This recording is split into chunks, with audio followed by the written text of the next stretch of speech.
Bonjour, je vais vous présenter aujourd'hui les œuvres complètes de Flavius Josèphe, éditées aux éditions Bouquin et présentées par l'historienne Mireille Hadas-Lebel.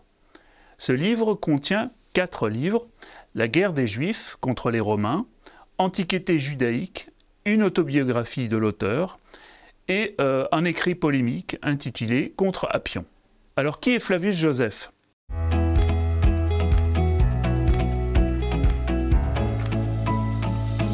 Il naît en 37 après Jésus-Christ à Jérusalem. Comme son père, il était destiné à devenir prêtre du temple de Jérusalem. Son destin fut tout autre. Il vécut en effet la chute de Jérusalem et la destruction du temple.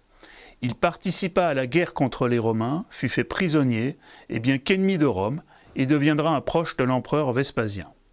Lorsque celui-ci le fit prisonnier, Joseph lui prédit qu'il deviendra empereur. Vespasien n'était alors que général. Flatté, celui-ci prit sous sa protection. Il servit d'interprète à l'armée romaine pendant le siège de Jérusalem et assista alors à la disparition de sa ville et de sa patrie qu'il ne reverra plus. Installé à Rome, Vespasien, devenu empereur, conformément à la prédiction de Flavius Josèphe, lui confia la rédaction du récit de la guerre des Juifs contre les Romains. Bien que partial, il prend parti pour les Romains, mais en même temps pleure sur la disparition de Jérusalem et sa patrie. Il fait néanmoins un vrai travail d'historien, et c'est grâce à lui que l'on connaît assez bien le contexte dans lequel Jésus a exercé son ministère.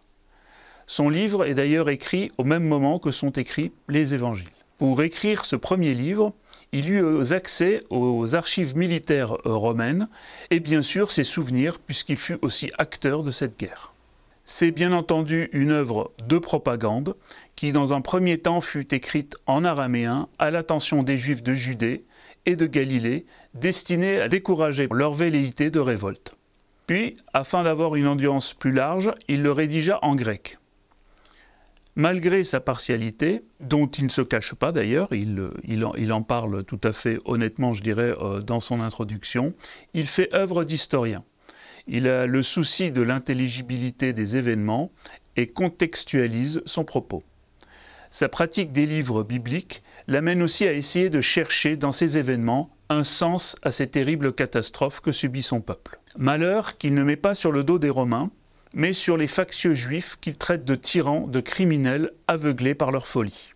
Joseph, suite donc à ce premier livre, La guerre des Juifs contre les Romains, prit goût à l'écriture et entreprit d'écrire un autre livre, Les Antiquités judaïques, qui est une sorte de traduction en grec de la Bible hébraïque à l'attention du monde gréco-romain.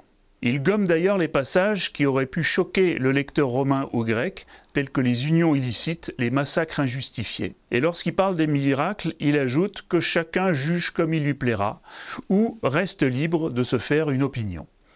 C'est dans ce livre que Flavius Josèphe parle de Jésus. Un paragraphe très court, visiblement remanié par les copistes médiévaux. Josèphe semble en parler comme d'un incident mineur sous l'administration de Ponce Pilate. On y découvre aussi le règne d'Hérode, le recensement de Quirinus, Jean le Baptiste, Jacques, le frère de Jésus. Mais s'il est bon historien, il n'est pas visionnaire, car il passe complètement à côté du christianisme naissant qu'il ne prend absolument pas au sérieux. Suivent ensuite 2 autres livres, son autobiographie, qui est loin d'être complète, où il vante ses qualités intellectuelles et ses origines sacerdotales et royales, sa mère étant parente d'Hérode. Et enfin, un dernier texte intitulé Contre Appion. Appion était un grec qui avait publié des écrits anti-judaïques qui critiquaient la religion juive. Celui-ci prétendait par exemple que les Juifs adoraient une tête d'âne dans le temple de Jérusalem, ce qui a créé la fureur de Flavius Josèphe. Donc Contre Appion est donc un écrit qui démonte ce livre. Tout comme les Antiquités judaïques, il veut donner une image positive des Juifs auprès des Grecs et des Romains.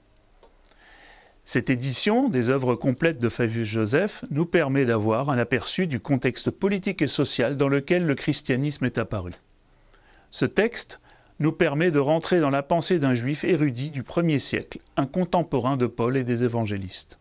Madame de Sévigné disait de l'œuvre de Flavius Josèphe, je cite, tout est beau, tout est grand, cette lecture est magnifique. Donc je vous invite moi aussi à la lecture de ces textes, surtout si vous vous intéressez aux évangiles.